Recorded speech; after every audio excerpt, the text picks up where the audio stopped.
Are you planning to explore the magical island of Bali with a focus on its lesser-known hidden gems? Then listen up. This is 5 of our favorite places around Bali. With a few outside of Bali. So let's hit it.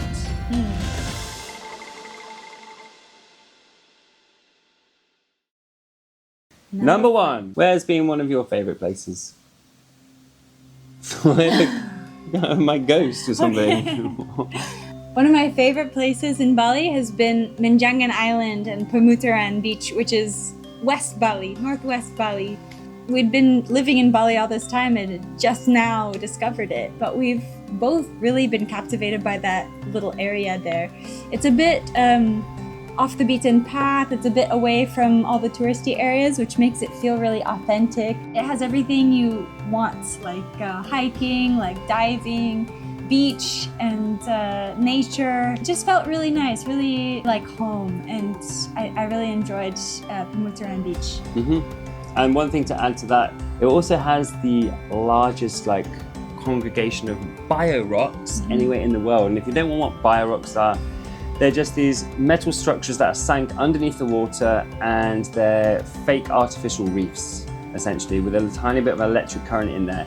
And you can design them into all these crazy shapes and sizes. So it's really just from the beach there, you can go out snorkeling and you can just see all these amazing reefs with this life that's around there. So that was also one of my favorite spots, and definitely best diving in Bali.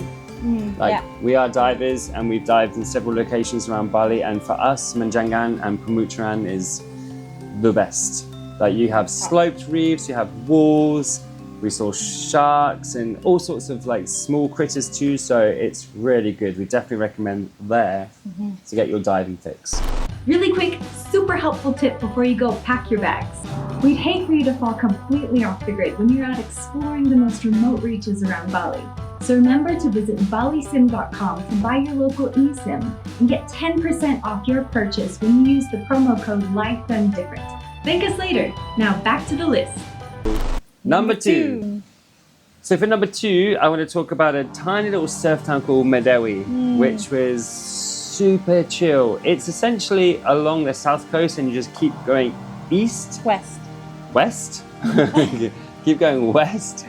And it's just this small surfing town. It's pretty much basically what Canggu and all these other surf towns were years and years ago. And fingers crossed all the tourism doesn't make it there, but already people are starting to build hotels and villas.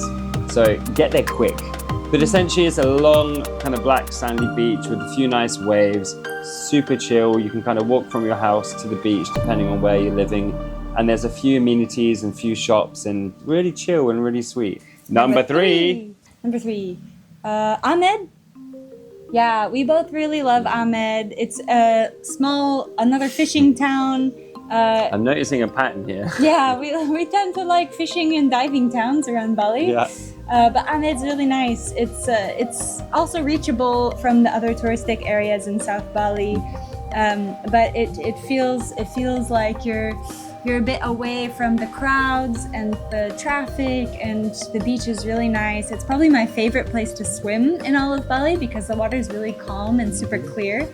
And it's good for diving as well. You have shipwrecks, you have coral reefs and little temples built under the water surface, and it's fun to just snorkel around there. There's hiking as well, but it's a nice little getaway for the weekends. Yeah. And one of the great things about it is it's basically almost near the foot of Mount Agung. So on sunset and all these places, on sunset you just get this amazing view over the volcano. Like wherever you are in Amed and Tulamben. Also, if you're into diving, then just up the road from Amed is called Tulamben, where they have the SS Liberty shipwreck, and that's fantastic for diving too. But it's all kind of at the base of Mount Agung. And I'm going to throw another thing into this mix, because to get to Amed, there's 2 ways to go there, and one way means you go through these amazing rice paddies in an area called Sidaman. And a lot of people come to Bali to see the rice paddies and go for walks and stuff, and there are some fantastic ones around where we are right now, around Ubud. They're very busy, very touristy, You even have to pay to go and see some of these ones. So we would say, if you're looking for rice paddies, we're going to rope Amed and cinnamon together, because then you get the best of both worlds. Number four is a place called Menjangan. I think I said that right. And basically, this is just like the southwest area, southeast area of Bali, and it's just mangroves. So, I mean, Indonesia has one of the highest concentrations of mangroves across the archipelago.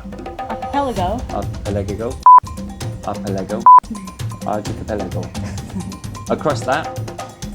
And there's lots and lots of mangroves, and they're just fantastic places to go and visit. So if you want to see these crazy, amazing forests that like sit on the edge of the water, you can go kayaking in there, and you can go see lots of bird life and wildlife, and I don't know, mud crabs, and you can go get your feet dirty and all types of things.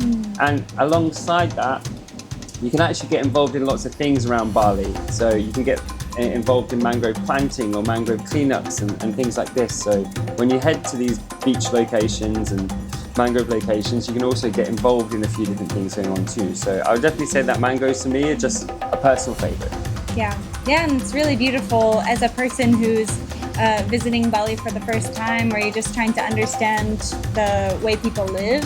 But going into the mangroves and visiting these places, you'll see a lot of fishermen, you'll see a lot of just local and international people can hang out in the mangrove areas and experience the wildlife and the views and everything. So, yeah.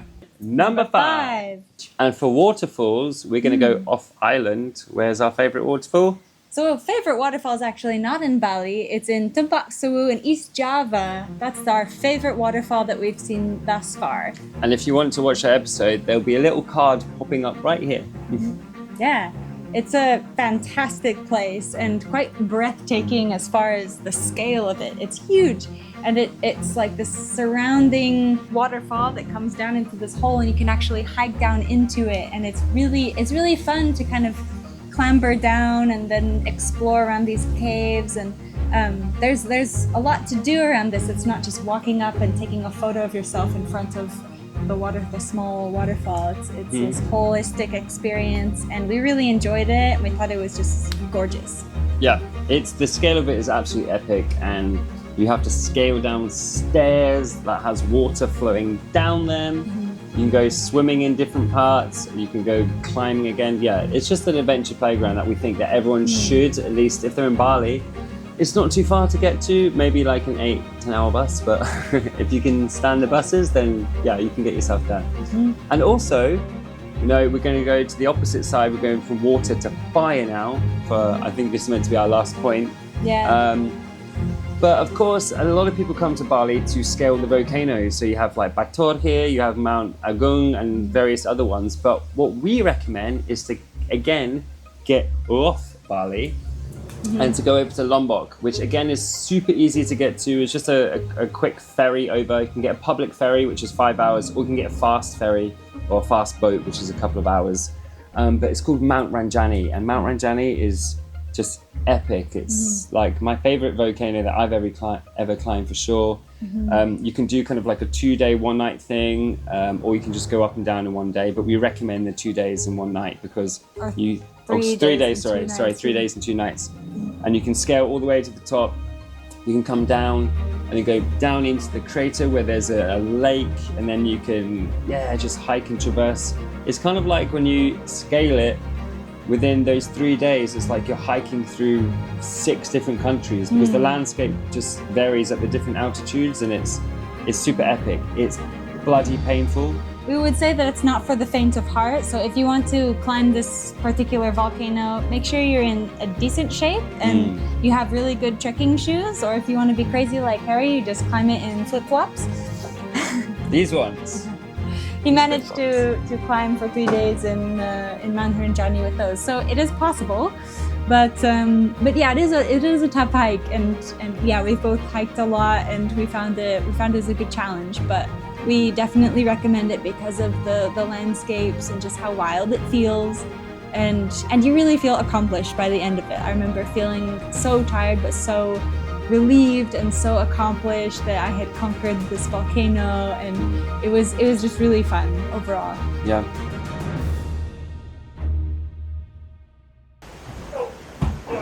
Wow.